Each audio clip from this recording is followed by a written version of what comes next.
Hoy vamos a seguir con el Evangelio de Juan. El Evangelio según Juan, capítulo 2, los versículos del 13 al 23.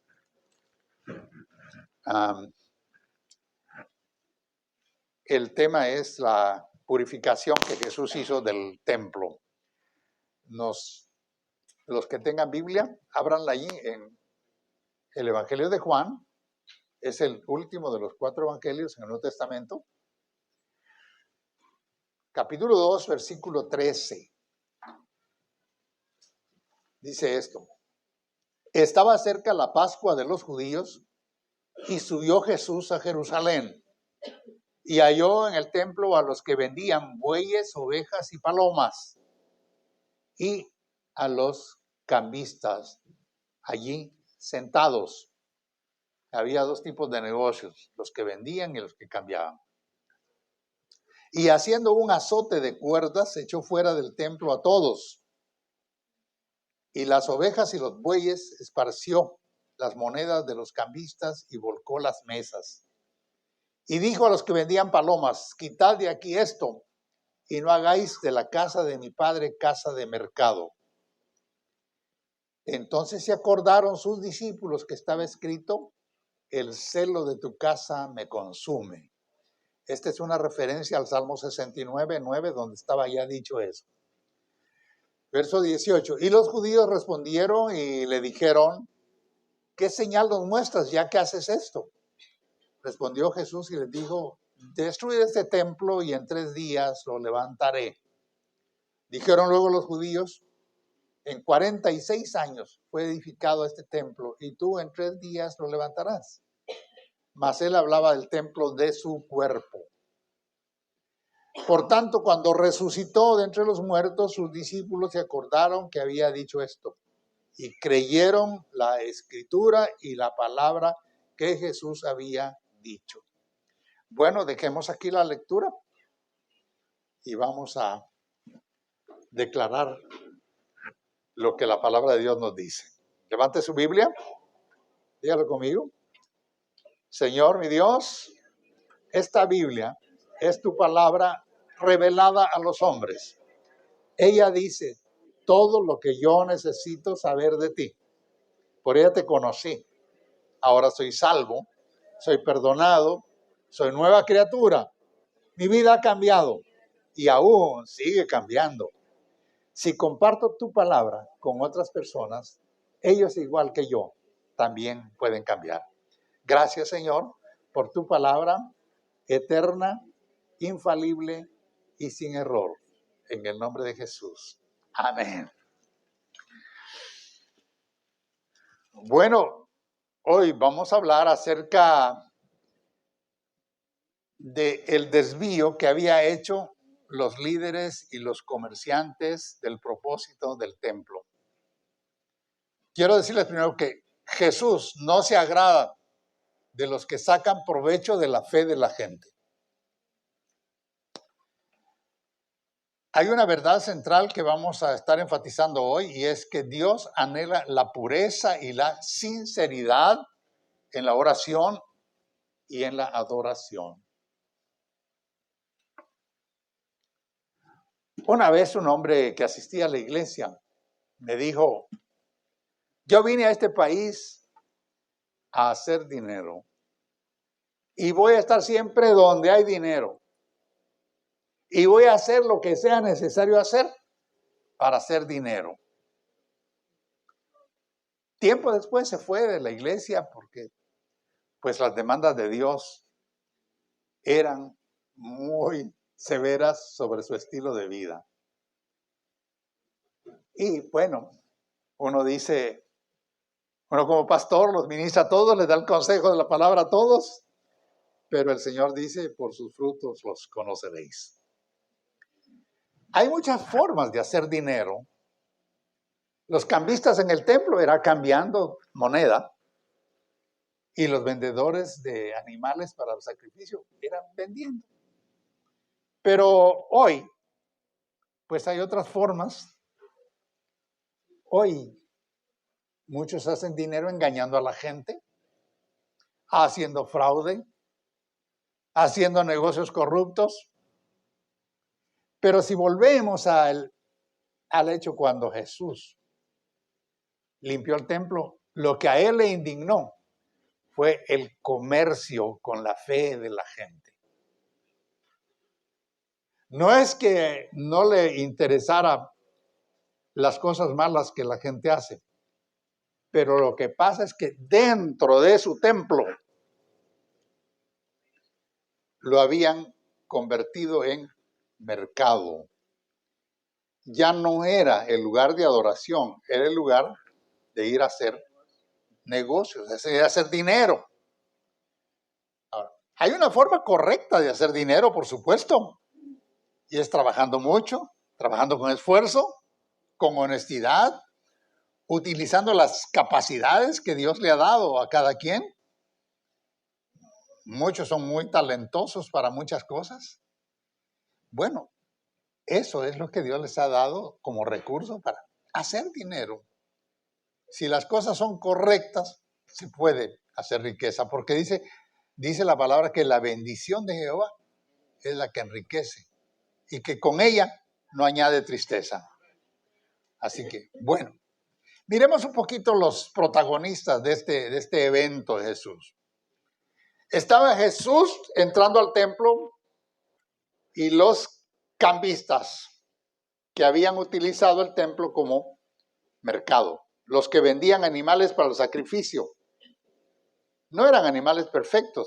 En la ley de Moisés estaba establecido que el animal que se debía ofrecer era perfecto. No, pero ahí te vendo esta ovejita, te vendo este bueycito.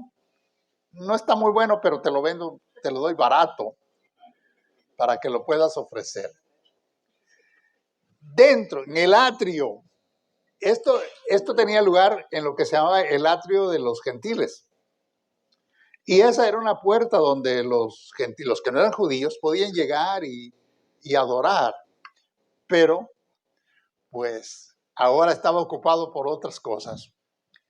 Luego estaban los discípulos de Jesús, que se impactaron cuando Jesús se airó, se enojó. Y entonces recordaron que estaba escrito en la palabra, por eso es importante conocer la palabra. En el Salmo 69 estaba escrito, el celo de tu casa me consume. Y el celo de tu casa me consume. Por otro lado, tenemos a los líderes judíos que se oponían a Jesús en todo. Y ellos objetaron la autoridad de Jesús. ¿Con qué autoridad haces estas cosas? ¿Quién te dio permiso? Como si Jesús necesitara permiso. Bueno, quiero llamar la atención de ustedes sobre el enojo de Jesús. Dice que hizo un látigo, volcó las mesas, pero no golpeó a nadie. Ninguno fue azotado. Los cambistas no fueron azotados. Los vendedores no fueron azotados. Él hizo el látigo para sacar a los animales, para limpiar, para volcar las mesas. Ahora, quiero decirles, ¿es bueno enojarse? ¿Qué dicen ustedes? ¿Alguno de ustedes se ha enojado? No, ¿verdad? ¿Qué va? Una cosa es la indignación justa. Jesús estaba enojado porque se había desviado el propósito del templo, que era adorar a Dios, buscarlo en oración, presentar sus ofrendas. Se había convertido en un mercado. Entonces, nosotros podemos enojarnos cuando vemos la injusticia, cuando vemos el pecado, pero la autoridad la tiene Jesús, no nosotros. Nosotros no. Entonces, una cosa es enojarse y agredir, violentarse. Eso es lo que normalmente hace la gente cuando se enoja. Cuando se enoja, abre la boca y saca culebras y todo. Escorpiones y cucarachas. O empuña los puños, o coge un arma. Entonces, ese tipo de enojo no debe ser. Uno sí puede enojarse por las cosas injustas que ve, pero no es violentándose. ¿Cómo hace la gente hoy cuando protesta? Hacen manifestaciones, derriban puertas, saquean negocios, violentan a la gente, agreden a la autoridad, porque tienen una causa y ni siquiera tienen bien clara cuál es su causa.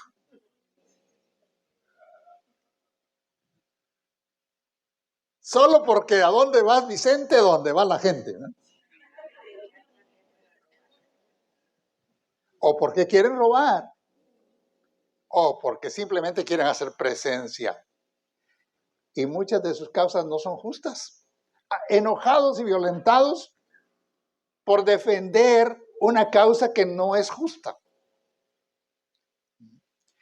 Entonces, el Señor no se agrada de la violencia. No. Sí podemos nosotros como seres humanos enojarnos, indignarnos por algo que no está correcto. Pero ¿qué tienes que hacer? Remitirlo al Señor, dialogar, tomar medidas correctivas, pero nunca violentarse. Jesús con el azote nunca dice que azotó a los cambistas ni que azotó a los vendedores.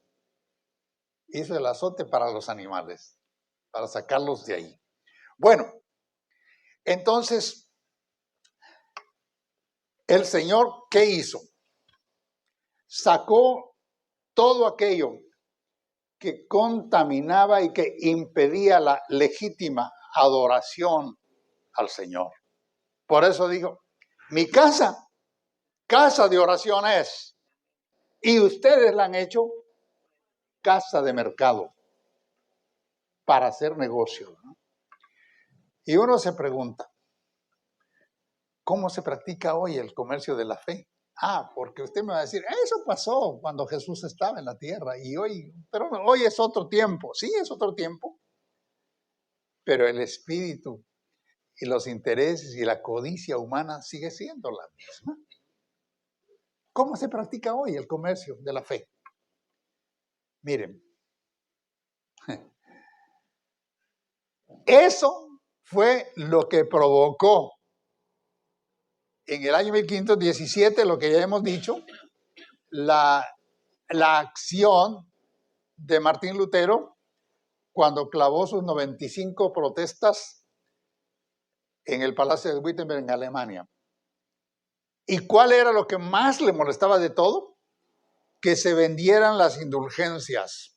¿Qué eran las indulgencias? Era un pago para sacar del purgatorio al ser querido. Tu mamá, tu papá, tu tío, Y en cuanto la moneda caía, saltaba del purgatorio. ¿Cuándo dice la Biblia eso? La Biblia nunca dice eso. Pero estaba, así lo practicaba. Eso fue lo primero. Fue como un detonante, como un punto de partida. Pero hoy existen otras formas. Ya no anda un cura ahí con una urna en las calles diciendo, mira, si pones una buena donación aquí, tu ser querido va a salir del purgatorio. Comenzando porque no hay purgatorio. No. Pero hoy hay otras formas. Miren, se predica en algunos púlpitos. No quiero ser crítico de otros, pero la verdad es la verdad y la Biblia es la Biblia. Y lo que dice, dice. Miren, no se menciona en muchas prédicas la palabra que Jesús dijo en Mateo 10:38, el que quiera venir en pos de mí, el que quiera seguirme, tome su cruz y sígame. ¿Cruz? ¿Qué significa la cruz? La cruz significa muerte. ¿Nos vamos a morir por seguir a Jesús? No. Pero dentro de nosotros tiene que morir las codicias, las malas intenciones, todo aquello que no agrada a Dios. Significa sacrificar aquello que complace nuestra carne que no agrada a Dios. Dios no quiere tampoco que vivamos una vida de limitaciones, privados de toda clase de placeres o gustos. No. Lo que pasa es que hay un orden para cada cosa. El sexo tiene un orden. La comida tiene un orden. Todo es en orden. Los negocios tienen un orden. Entonces, cuando no se predica la cruz de Cristo, cuando no se predica tome su cruz y sígame, cuando no se predica que la vida cristiana va a ser una vida de enmarcarla dentro de los propósitos del Señor Jesús, entonces estamos predicando un evangelio social que complace y agrada a los oídos y que despierta las codicias de la gente. Otra de las prácticas que se acostumbra mucho ahora es hablar de la confesión positiva. Que las bendiciones llegan por medio de decretos. Nadie puede estar decretando. Solo Dios decreta. Y en la tierra los gobernantes decretan. Pero nosotros, nunca dice la Biblia que nos ha dado la autoridad de decretar. Pero ustedes hoy, yo decreto que te vas a sacar la lotería. Yo decreto que... ¿Quiénes somos nosotros para andar decretando? La Biblia habla de los decretos de Dios. Dios decretó. Él ha decretado. En la tierra, los gobernantes decretan. Un presidente emite un decreto diciendo tal prohibición o tal cosa. Esos son decretos. Pero nosotros no. Nosotros lo que podemos hacer es declarar que la palabra de Dios nos bendice, que Dios nos ama, que Jesús nos salva. Declarar es algo diferente. Una cosa es declarar y otra cosa es decretar. Pero están muy de moda los decretos. Yo decreto que vas a ser sano. Y Dios es soberano. Pablo nunca decretó que sería sano de una dolencia que tenía. Oró al Padre. Y Dios le dijo, no te voy a sanar. Así te quiero para que te mantengas humilde. Imagínense. Bueno. ¿De qué otras cosas se habla hoy mucho en los púlpitos? Mire, se habla mucho de la generosidad de Dios. Pero no se habla de la santidad. No se habla de la justicia. No se habla de la rectitud. Y eso es importante que nosotros lo entendamos. El evangelio de Jesucristo es santidad. Por eso dice, sed santos porque yo soy santo, dice el Señor. ¿Y qué santidad? Estar apartados para Dios. La santidad la santidad no es que usted camine en las nubes. La santidad no es que ande con la Biblia enfrente y no mire ni por dónde va. No. Santidad es tener una plena conciencia de que le pertenecemos a Dios y que hemos sido apartados para Él. Santidad. Bueno, justicia. Nuestros actos tienen que ser justos siempre. Y rectitud en todo, ¿verdad? La vida del creyente tiene nuestra vida de rectitud.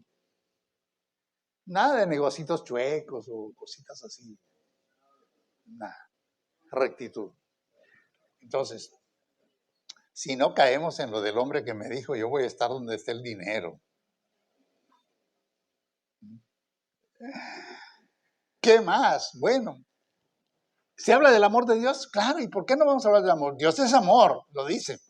Pero también nos olvidamos que es fuego consumidor. Nos olvidamos que es un Dios de justicia, que es un Dios de verdad. Entonces, una cosa va con otra. ¿Para quiénes es el amor de Dios? ¿No es para los pecadores? Dios ama al pecador ciertamente, pero este pecador necesita arrepentirse. Y mientras no se arrepienta, pues está fuera del cuidado y del amor de Dios. Miren, hoy no se menciona mucho la ira de Dios contra el pecado. Ni siquiera del juicio venidero. La gente no sabe que hay un juicio venidero. Hermanos, ¿qué dice la palabra? Dice el apóstol Pablo, dice en Romanos 3:16, 2:16, dice, Hebreos, dice, ¿está establecido los hombres que mueran una vez? Y después, ¿qué pasa? ¿Qué viene después? El juicio. La gente dice, no, pues con la muerte se acabó todo. Muerto el perro, se acabó la rabia.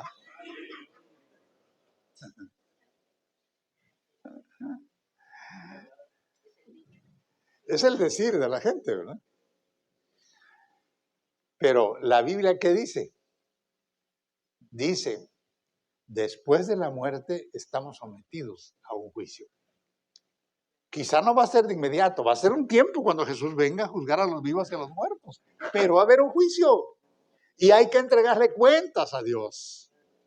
Así es como está establecido. Bueno, pero de eso no se habla. No se habla del infierno, no. Pues si el cielo está tan bonito, hablemos del cielo y el infierno. No, el infierno está feo, no hablemos de eso.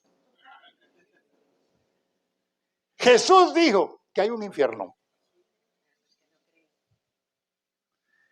Y la gente dice, no, pues el infierno es aquí, con tanto que sufro, ya eso ya es un infierno. No, eso podrá ser un anticipo.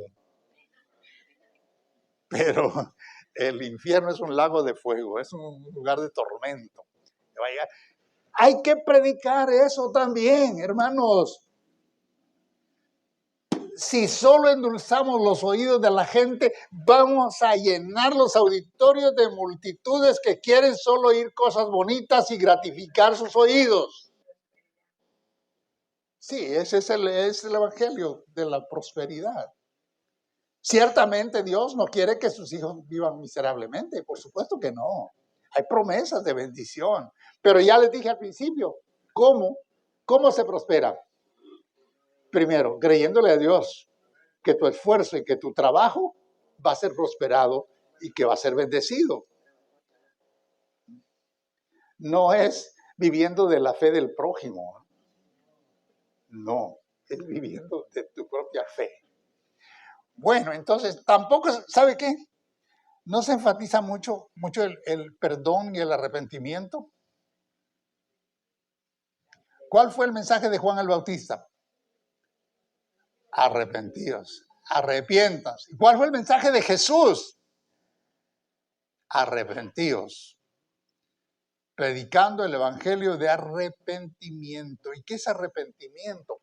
El arrepentimiento es decir, me pesa la forma como he vivido, los hechos que he cometido, las faltas que están en mi conciencia, me pesan, me arrepiento, ya no quiero seguir en eso, me doy vuelta, abandono eso para empezar una vida nueva. Eso es arrepentimiento.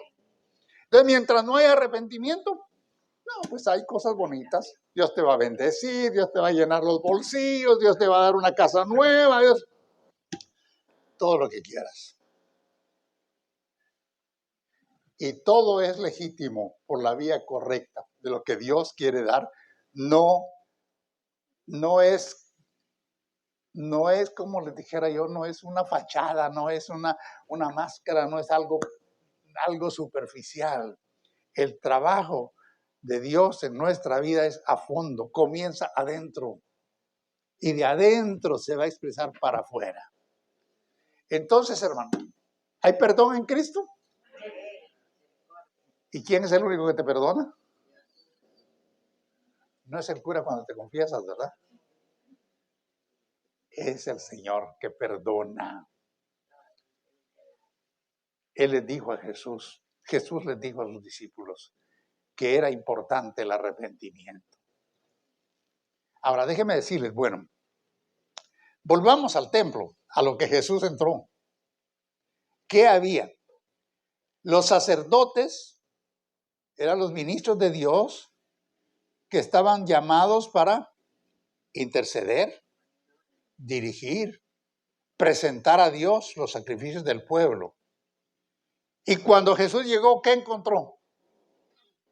Encontró a sacerdotes cómplices de los cambistas y de los comerciantes.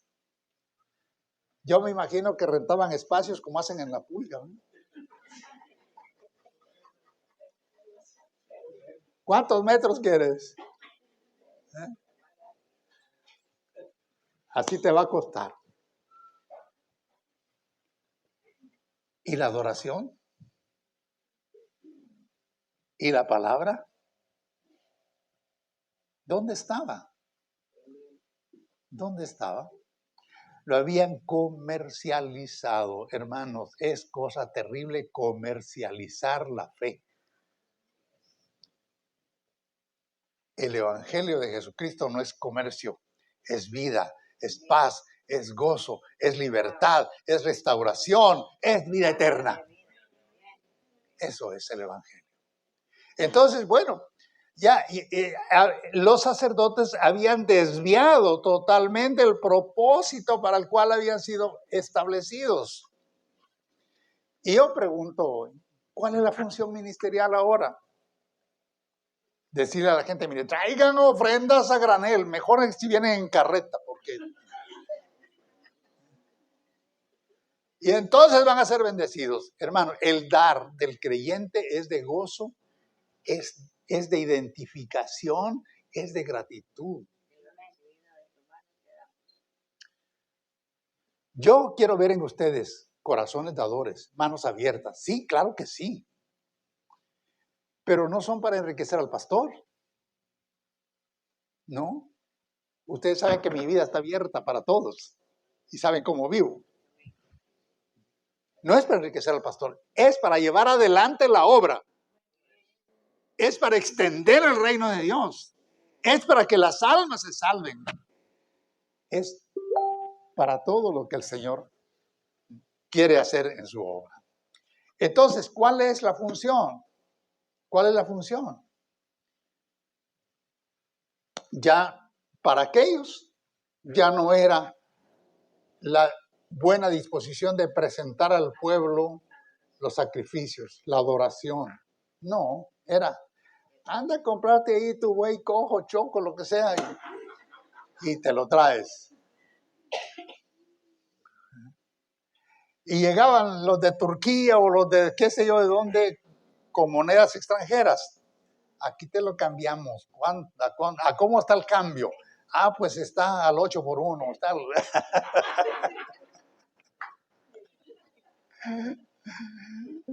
En otros, no, pues el cambio de tu moneda está al 20. Bueno, cambistas haciendo negocios. Y les quedaba su buena ganancia. Ahora, la pregunta para ustedes aquí es, y para mí, ¿cuál es la función ministerial ahora? Si somos sacerdocio del Señor, ¿qué es lo que debemos hacer? ¿Sabe qué dice en Proverbios?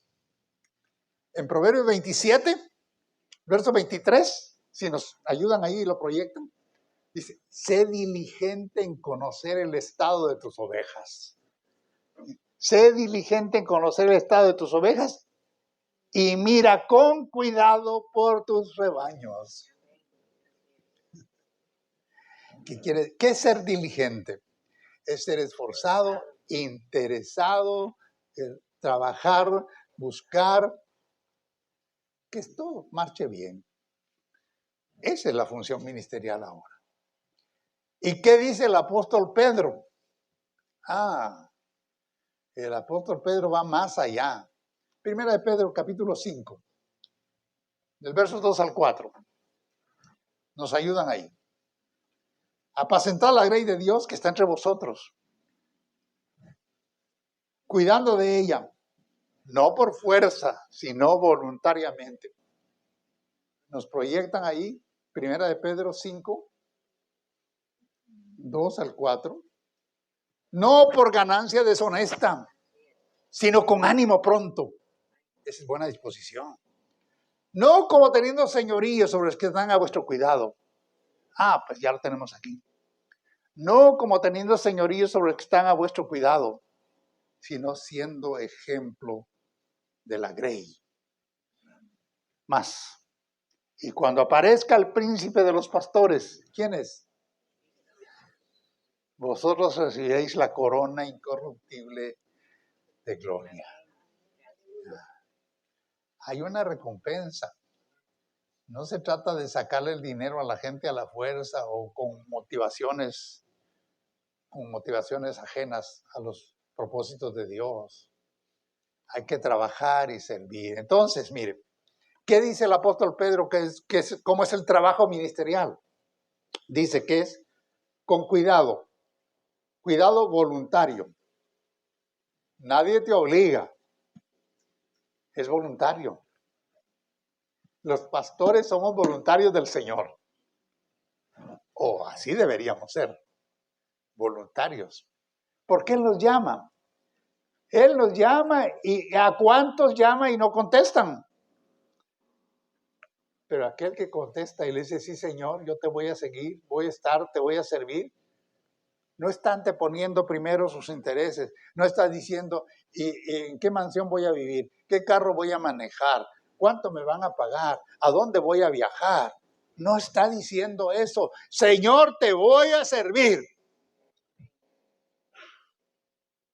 Y el Señor se encargará. Si te manda a viajar, Él te va a dar los viajes. Cada cosa. Pero es cuidado voluntario. Oiga lo que dice el apóstol Pedro. Y es que ya en ese tiempo del apóstol Pedro, había de eso. Dice, no por ganancia deshonesta. ¡Wow! ¿Se da cuenta? Siempre ha habido quienes comercian con la fe de la gente para sacar provecho. Pero no, esa no es la motivación. No por ganancia deshonesta. Y dice, con buena disposición y sin abuso de autoridad, sino con el ejemplo. Sé de ejemplo. Sé de ejemplo. Entonces, cuando los ministros abusan de la autoridad, manipulan a la gente. Y el Señor no levantó a nadie para ser manipulador de gente, sino para ministrarlos, para aconsejarlos, para darles la palabra, para comunicarles sus propósitos. Ese es el propósito. Ahora, en aquel momento cuando Jesús hizo eso, estaban los líderes judíos ahí diciendo, oh, ¿y este de dónde salió tan violento? ¿De dónde salió? ¿Quién le dijo? ¿A poco el sumo sacerdote le dio una carta ahí que lo hiciera? ¿A poco quién? ¿Quién fue? O a lo mejor con Pilato fue, o con Herodes, o con... No, Jesús tenía la autoridad del Padre. La gran pregunta que hicieron ellos, ¿con qué autoridad lo haces? En la tierra hay niveles de autoridad. Un policía tiene autoridad para arrestar al delincuente, al que falló, al que transgredió la ley. Un juez tiene autoridad para emitir sentencia con un delincuente o absolver si no hay culpa. Su autoridad. Pero la autoridad de Jesús no dependía de ningún ser humano. No se la había dado el sacerdote, no se la había dado Pilato, no se la había dado Herodes, porque toda autoridad es dada del Padre. Mire, aquí mismo, más adelante, tengo aquí en el capítulo 5 de Juan, me parece, les quiero dar un texto. Capítulo 5 de Juan.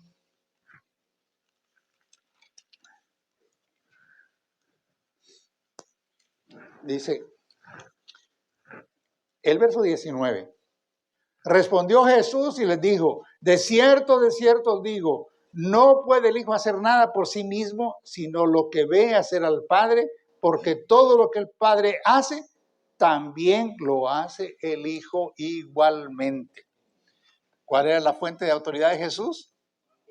No era terrenal, es del Padre. Y en Mateo 28, cuando iba a ascender a los cielos, lo último que le dijo a sus discípulos fue, toda potestad me es dada en el cielo y en la tierra.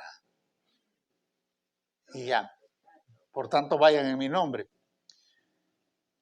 La autoridad de Jesús es la autoridad que no tiene el policía, que no tiene el juez, que no tiene el rey, que no tiene el presidente, que no tiene el pastor. Es la autoridad suprema dada del Padre. Bueno, pero como hay niveles de autoridad, en Mateo capítulo 10, Jesús les dijo a los discípulos, yo les doy autoridad a ustedes. Pero es una autoridad delegada. Él le dio autoridad a sus discípulos y les dijo, vayan en mi nombre, sanen enfermos, echen fuera demonios, sanen dolencias, en el nombre de Jesús. ¿Dónde está la autoridad? No está en el siervo que ministra, no está en el discípulo, está en el nombre de Jesús. Autoridad sobre los demonios para echarlos fuera, Jesús la mostró en muchas ocasiones cuando estuvo en la tierra. Le llevaron endemoniados, le apareció el gadareno, le apareció uno que tenía epilepsia, le apareció, por todos lados. Y ningún demonio se quedó habitando en la persona que estaba. Se fue para afuera. Autoridad sobre las tempestades para calmarlas. Cuando parecía que se hundía la barca,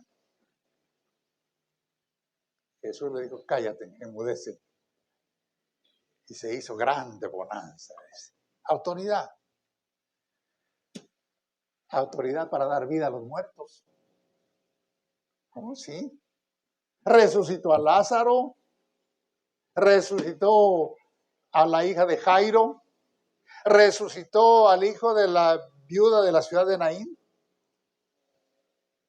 Iba al cortejo fúnebre para entrar al cementerio y iba el cortejo también, por otro lado, el de los discípulos, y se encuentran en un punto, en un crucero, y Jesús les dice, bajen ese muchacho, pongan ese féretro en el suelo. Y lo bajaron. Y Jesús le dice, levántate. Y lo resucitó. Y se lo dio a su madre. Autoridad sobre la muerte. Autoridad para hablar como ninguno nunca había hablado. Cuando iban a hablar y enseñar a Jesús, decían, ¿quién será este? Los vientos le obedecen. Habla como ninguno. Nunca nadie ha hablado como él.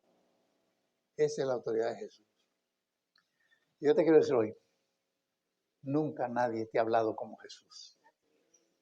Si Jesús ha hablado a tu vida, esa es palabra de vida, es palabra de fe, es palabra de esperanza, es palabra de cambio, porque nunca nadie tuvo un mensaje como el que Jesús tiene para ti. Nunca, nadie. Ahora, el templo de Jerusalén ya no existe.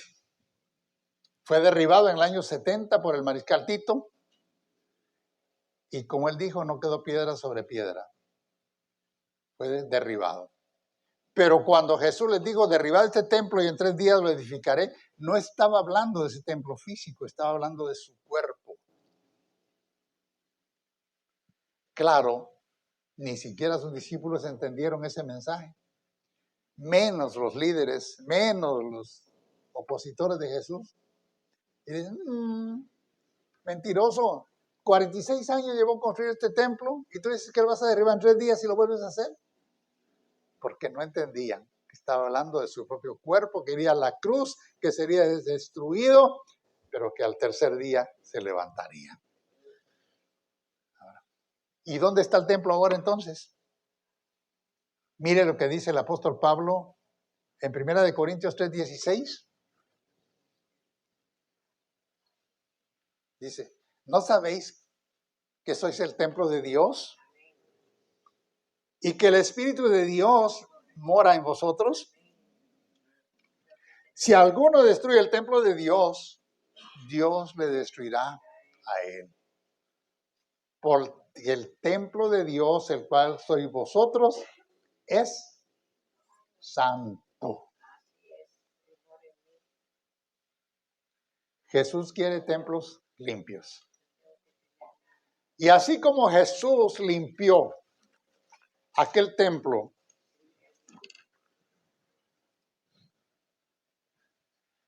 hizo limpiar todo el estercolero de los bueyes y las ovejas. Echó fuera a los cambistas, volteó sus mesas, porque había intereses contrarios al propósito de Dios. Ahora, cuando en nuestro corazón, que es el templo y morada del Espíritu Santo, hay intereses contrarios al propósito de Dios, ¿Dios va a hacer limpieza? Jesús va a hacer limpieza en tu vida. Solo tienes que someterte al trabajo del Espíritu Santo y decirle, Señor, ¿qué hay en mí? ¿Qué hay en mí que esté sucio? ¿Qué hay en mí contrario a tus intereses? ¿Qué hay en mí contrario a tu propósito? ¿Qué hay en mí? ¿Sobre qué intereses estoy? Y decirle, Señor, limpia mi vida. Y el Señor lo va a hacer, porque Él quiere templos santos y limpios.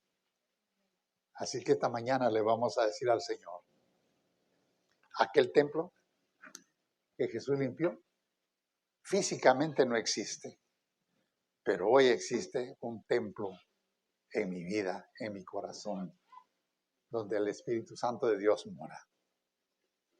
Quiero ofrecerle al Señor un templo limpio. ¿Cuántos quieren ofrecer un templo limpio al Señor? Póngase de pie.